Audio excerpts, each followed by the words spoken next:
আমাদের যে টপিকসটা পড়াবো সেটা হচ্ছে drill defect and their remedy, মানে ড্রিল করার সময় যে ডিফেক্টগুলো হচ্ছে এবং ওর কীভাবে রিকভারি হয়, মানে প্রতিকার, সেটা আমরা পড়াবো। Drill defect and their remedy.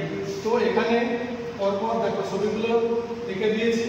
তো এই ডিসকাশনটাই আমরা এখন করছি। তো এখানে ড্রিল করার সময় কি কি কারণে এফেক্ট হয় সেটা হচ্ছে, যেমন ধরো ড্রিল বিট মুভমেন্টের সময় এফেক্ট হতে পারে, সেই জায়গাটা আমাকে সেই ড্রিল বিটটাকে চেঞ্জ করতে হবে। আবার কখনো মেটালের জন্য হার্ড মেটাল হলে ড্রিল করা অসুবিধা হয়, সেই জন্য আমাকে দেখে নিতে হবে ড্রিল বিটটা কী সাইজের নেব, মেটাল অনুযায়ী আমাকে ড্রিল বিট নিতে হবে।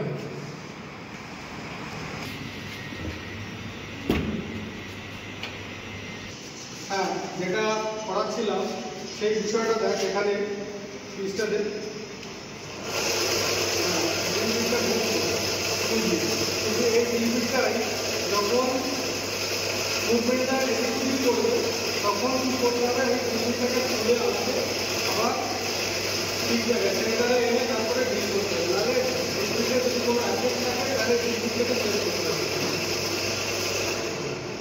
আর যেমন ধর এখন যে ড্রিল বিটটা আছে, এই ড্রিল বিটটা দিয়ে এই মেটালটাকে ড্রিল করা যাবে, কিন্তু এর থেকে যখনই মেটালটা বেশি হার্ডি হবে তখন এই ড্রিল বিটটা দিয়ে আর হবে না, ড্রিল বিটটাকে চেঞ্জ করে অন্য ড্রিল বিট দেওয়া যাবে।